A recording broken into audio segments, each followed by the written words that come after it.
Hello and welcome to the last video of this second module. We speak about gvSIG label procedures. Why labeling?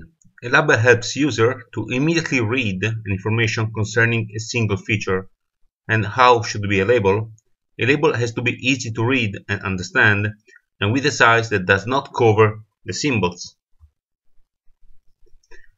How we can label in gvSIG? We enter the layer properties in the contextual menu, then we click on labeling tag, we enable labeling, and the first we are going to see is the label attributes defined in table.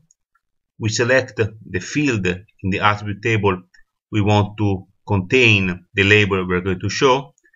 We define the height of the label, and then we can choose font and color of the label. How can we do? We click here for the font or here for the color, and this window will open, so we can check, we can define the font, the size, if in bold, italic or both of them, and the color through a predefined list, or we can compose our color by RGB.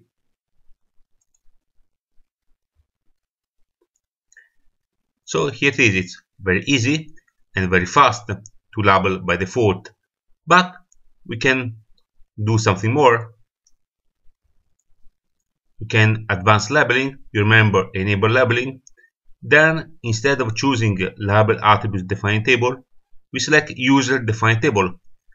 Then in this course we'll see these last two options: label only when the feature is selected, or label features in the same way. We click and then we click on properties in the window that will open, and you see we can define a series of parameters: the name, the font, the color, the size.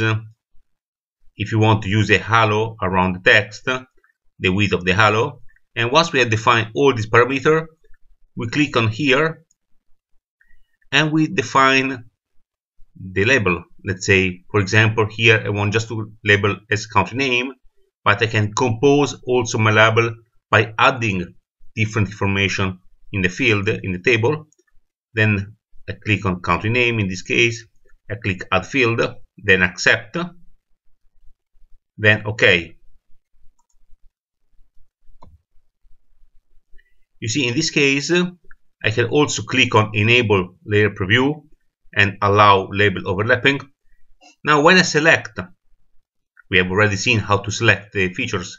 When I select a feature in the view, automatically the label will appear. But I can do also something different. If I choose label features in the same way, all the features will be labeled without considering presence or selection. So you see, it's quite a mess. So how I can solve this problem? You'll see that in the bottom of the window we have visualization and placement button. If I click visualization, I can define when I can visualize the label. Let's say a threshold for the zoom. When I zoom in on out within a given scale range, the label will appear or will disappear. Let's assume that if I have all the villages of a country, I cannot make them visible for when I zoom at the country level, otherwise they will cover all the country. So I will define a zoom range. When I zoom on a certain level of details, they will appear. When I zoom out, they will disappear. But about placement, I can click remove duplicate labels.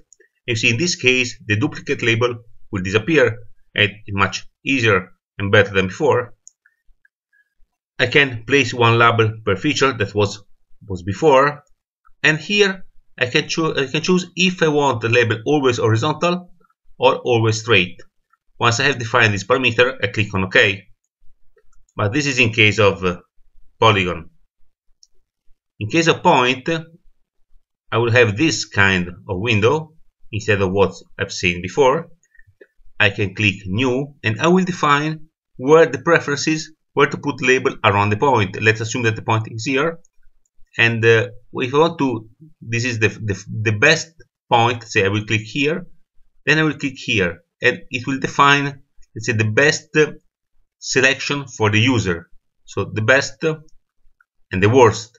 So if I do not want, in any case, that the label will be here, and say left of the point, I will click here, then I click here, and in no case the system will place a label on the left of the point. About line, I can choose whether they will place horizontal, parallel, following the line, or perpendicular. If it will be placed above on the line or below, and if the label will be put in the middle, begin, at the end, or the best of the line. And also here I can place one label for feature or one label for feature.